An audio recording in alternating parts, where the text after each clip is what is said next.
এইটোৰ ওপৰত আমি গৰিহণাও দিছোঁ যে এজন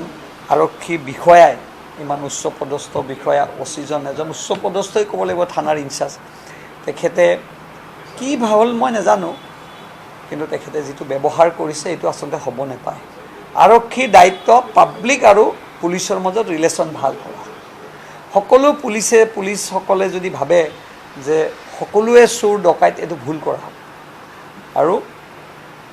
আৰক্ষী বিভাগৰ ধন্যবাদ জ্ঞাপন কৰিছোঁ যে তেওঁলোকে ততাতৈয়াকৈ এটা ব্যৱস্থা লৈছে আৰু মই ভাবোঁ এইটো তদন্ত কৰি এটা সুবিচাৰ হ'ব আৰু ভৱিষ্যতে আৰক্ষীক আমি অনুৰোধ কৰিছোঁ যে সকলোকে চোৰ নসজাব ডকাইত নসজাব আৰু যিজন ব্যক্তিৰ মই পিছত গম পালোঁ ছ'চিয়েল মিডিয়াত যিজন ব্যক্তিয়ে ডেলিভাৰীৰ কামটো কৰিছে তেওঁ এজন ছাত্ৰ তেওঁ নিজৰ পঢ়াৰ কাৰণে তেওঁ কাম কৰিছে সেইকাৰণে মই ভাবোঁ দোষীক শাস্তি দিব লাগে এইটোৰ ওপৰত আমি গৰিহণাও দিছোঁ যে এজন আৰক্ষী বিষয়াই ইমান উচ্চপদস্থ বিষয়া অচিজন এজন উচ্চপদস্থই ক'ব লাগিব থানাৰ ইনচাৰ্জ তেখেতে কি ভাৱল মই নাজানো কিন্তু তেখেতে যিটো ব্যৱহাৰ কৰিছে এইটো আচলতে হ'ব নাপায় আৰক্ষীৰ দায়িত্ব পাব্লিক আৰু পুলিচৰ মাজত ৰিলেশ্যন ভাল কৰা সকলো পুলিচসকলে যদি ভাবে যে সকলোৱে চোৰ ডকাইত এইটো ভুল কৰা আৰু আৰক্ষী বিভাগৰ ধন্যবাদ জ্ঞাপন কৰিছোঁ যে তেওঁলোকে ততাতৈয়াকৈ এটা ব্যৱস্থা লৈছে আৰু মই ভাবোঁ এইটো তদন্ত কৰি এটা সুবিচাৰ হ'ব আৰু ভৱিষ্যতে আৰক্ষীক আমি অনুৰোধ কৰিছোঁ যে সকলোকে চোৰ নসজাব ডকাইত নসজাব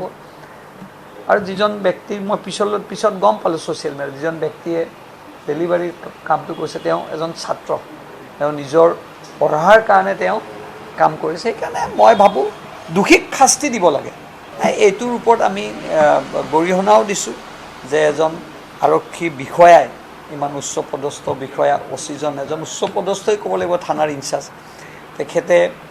কি ভাৱল মই নাজানো কিন্তু তেখেতে যিটো ব্যৱহাৰ কৰিছে এইটো আচলতে হ'ব নাপায় আৰক্ষীৰ দায়িত্ব পাব্লিক আৰু পুলিচৰ মাজত ৰিলেশ্যন ভাল কৰা সকলো পুলিচসকলে যদি ভাবে যে সকলোৱে চোৰ ডকাইত এইটো ভুল কৰা আৰু আৰক্ষী বিভাগৰ ধন্যবাদ জ্ঞাপন কৰিছোঁ যে তেওঁলোকে ততাতৈয়াকৈ এটা ব্যৱস্থা লৈছে আৰু মই ভাবোঁ এইটো তদন্ত কৰি এটা সুবিচাৰ হ'ব আৰু ভৱিষ্যতে আৰক্ষীক আমি অনুৰোধ কৰিছোঁ যে সকলোকে